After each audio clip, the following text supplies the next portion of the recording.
la conclusion que ce marché des forages, l'entrepreneur ou prestataire avait eu paiement d'un montant de 27 millions de dollars. La Cour veut savoir si c'était en lien ou en perspective d'un quelconque préfinancement du marché forage. Parce que le paiement a été fait par mon prédécesseur et il m'a effectivement été expliqué que le paiement de cette créance qu'il avait été rendu possible parce que le prestataire avait expliqué aux autorités à l'époque que c'est ça qui allait l'aider à préfinancer. Et c'était, je crois, 27 millions. Et il a eu cet argent avant que moi je n'entre en fonction. Mais il est clair que les 27 millions, comparés à la facture de combien, de 100 et quelques, de 80 millions pour la première année, vous voyez vous-même que c'est très différent et les faits ont montré que le prestataire n'était pas en mesure de préfinancer le déploiement des 200 stations sans l'appui des banques ou de l'État. Et c'est un peu ce qui a été fait. C'est comme ça qu'on a accepté de préfinancer par tranche au fur et à mesure que la mise en œuvre se faisait. Et à un moment donné, on a été un peu en avance par rapport à la mise en œuvre. Et c'est là que quand moi j'ai constaté qu'il y avait danger, j'ai dit stop. Alors, avant que la Cour ne poursuive, avoir votre réaction sur quelques points. Le premier point, c'est que selon l'enseignant Nicolas Kazadi, tous les paiements étaient effectués à votre demande. La Cour va avoir votre réaction là-dessus. Et dans la suite, avant de poursuivre d'autres questions au enseignant Nicolas Kazadi, la Cour avait pu noter de l'entente de l'instruction que vous avez des préoccupations que vous n'entendiez soulever qu'en présence de l'enseignant Nicolas Kazadi. Je crois que le ministère public et la haute cour que vous êtes, vous avez constaté qu'il n'y a pas tellement de contradictions entre ce que j'ai défendu depuis l'instruction préjudicielle jusqu'à cette instruction et jusqu'au niveau où le renseignement ministre des Finances est en présence de la haute cour. Il n'y a vraiment pas de contradiction sauf quelques petits détails. Les quelques petits détails, c'est en rapport aux différentes négociations qu'il entamait pour obtenir un paiement de 375 millions. C'est là qu'il y a contradiction.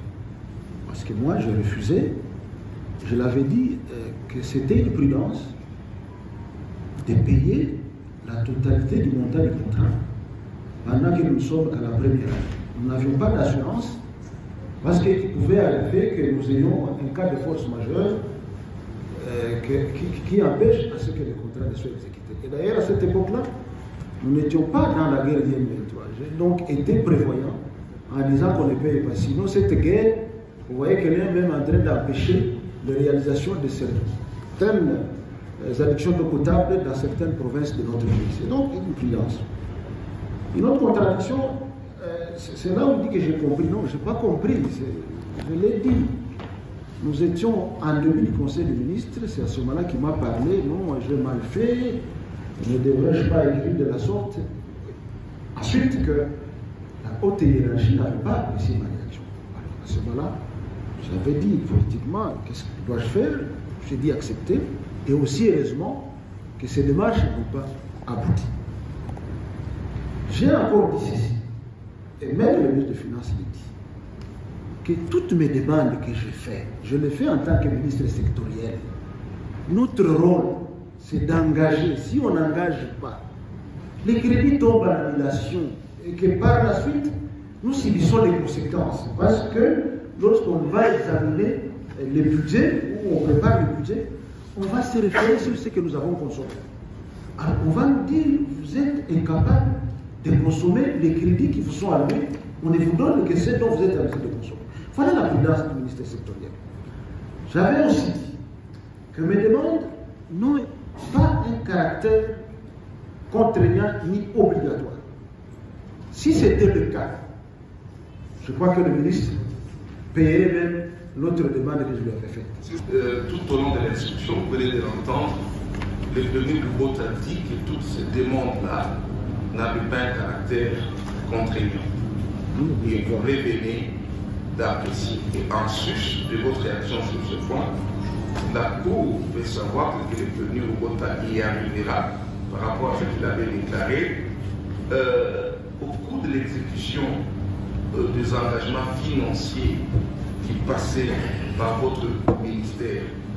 Est-ce que la hiérarchie, la haute, était pleinement informée? Ici, la Cour veut parler notamment du Premier ministre, parce que dans les griefs élevés par l'IGF, tous ces paiements étaient effectués sans approbation du Premier ministre, chef du gouvernement. Que mon collègue a dit là, c'est que lorsqu'il dit que je l'ai repris en disant la haute hiérarchie n'est pas contente. Non, c'est archi faux. D'abord, la haute hiérarchie n'a rien à voir avec l'ingénierie financière qu'on est en train de faire pour régler un problème. Vraiment, d'abord, je n'ai jamais dit ça, je ne me souviens jamais avoir dit ça, et ça n'a rien à voir ici. Ça, c'est tout un travail qu'on fait avec les banques pour trouver une solution de financement. Alors, je ne comprends pas très bien de quoi il veut parler, mais ça n'a pas d'importance. Pour ce que vous dites là, l'autorisation du Premier ministre, elle se fait soit formellement, c'est-à-dire que je crois que la loi prévoit l'autorisation écrite du Premier ministre, mais elle peut se faire implicitement, c'est-à-dire que la demande est faite, le délai passe, et après 10 jours, je crois, c'est supposé valider. Je ne sais pas très bien dans quel cas de figure on est. Encore que je crois que cette loi-là est nouvelle, celle qui demande l'approbation formelle du Premier ministre est nouvelle. Mais je sais que ce projet a été présenté pas moins de 2 fois en Conseil des ministres. Et qui prépare l'ordre du jour du Conseil des ministres? C'est le chef du gouvernement. C'est lui qui l'a dit. Ensuite, l'un des deux ou trois paiements qui ont été faits l'ont été faits à un moment donné où on venait de recevoir un appui budgétaire de la Banque mondiale. Et je me souviens très bien, chaque fois qu'on recevait un appui budgétaire, j'allais voir le Premier ministre en lui disant voilà les affectations que je propose pour cette petite manne qui vient d'arriver.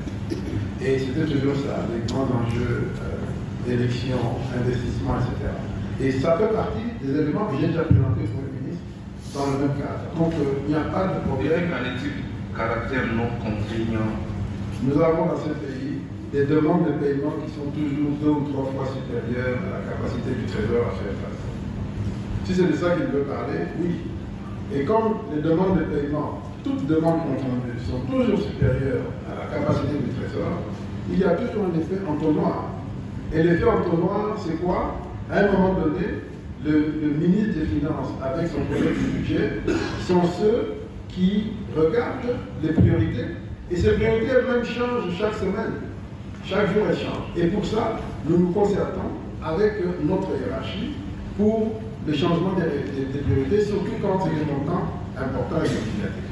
Alors, si c'est de ça qu'il veut parler, je veux bien. Mais nous avons déjà plusieurs fois expliqué que ce contrat non seulement été clairement validé à plusieurs reprises par la hiérarchie, mais en plus il avait un caractère prioritaire pour toutes les raisons qu'on a évoquées. Vous êtes tenu d'engager des dépenses pour ne pas être taxé des ministres fédéraux. Mais vous n'étiez pas tenu de payer parce que lui l'a engagé, ou il vous a écrit de payer. En fait, là on est en train de parler de la procédure de paiement. Le ministre des Finances qui intervient en aval ne fait que ce qu'on lui demande de faire. Oui, sa responsabilité n'intervient que dans l'appréciation de ceux qui passent avant et ceux qui ne passent pas avant, en fonction de la trésorerie et des impératifs sociaux. Là, vous avons suivi le recevoir le traduit du titulaire du marché,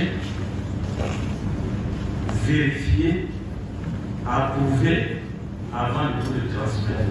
C'est seulement au vu de ces factures que vous devriez payer. Comment se fait-il que vous êtes mis à payer au vu de simples lettres du ministre de l'Occupation rurale? Ils sont en contexte là de procédure d'urgence politique et sanitaire déclarée. Et donc ce travail était supposé être fait par le collègue. Moi, pour vous montrer que j'étais dans cette logique, dès le premier paiement, j'ai écrit au collègue du budget, c'est-à-dire que là, pour lui demander de faire son travail également. Sinon, en toute logique, le ministre sectoriel aurait dû non pas m'écrire à moi, mais écrire au ministère du budget.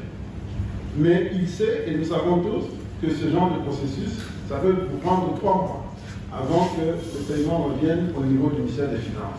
Nous aurions perdu le bénéfice de ce que nous étions en train de faire. Vous avez tout à l'heure donné lecture digne de vos correspondances adressées au ministre du budget où vous autorisez à titre exceptionnel la liquidation d'un montant de 23 900 et quelques dollars. Si la Cour vous a bien suivi, vous pouvez autoriser la liquidation pour une demande du ministre sectoriel. Alors comment expliquer que dans cette correspondance, vous ne faites aucune allusion à la demande du ministre sectoriel, alors que dans toutes les autres correspondances, les 3 autres que vous avez rédigées, les références de la demande du ministre sectoriel est reprise. Et ce type de lettre est toujours accompagné du soubassement. À mon niveau, le soubassement, c'est la lettre du collègue. Et puisque le marché public est géré au ministère du budget, ils ont toute la matière pour reconstituer le dossier et veiller à ce qu'il revienne en règle. Et donc, normalement, le ministère du budget avait 2 possibilités. Soit il fait un document de régularisation de la procédure, soit il m'écrit pour dire il y a telle difficulté, on ne peut pas, il faut même arrêter. Il n'a fait ni l'un ni l'autre. Maintenant, la pratique est que quand les dossiers entrent au ministère du budget, ça peut traîner pendant des mois. Et entre-temps, le temps court, on a des échéances, il faut des résultats, il faut que les choses se passent sur le terrain. Cette lettre est accompagnée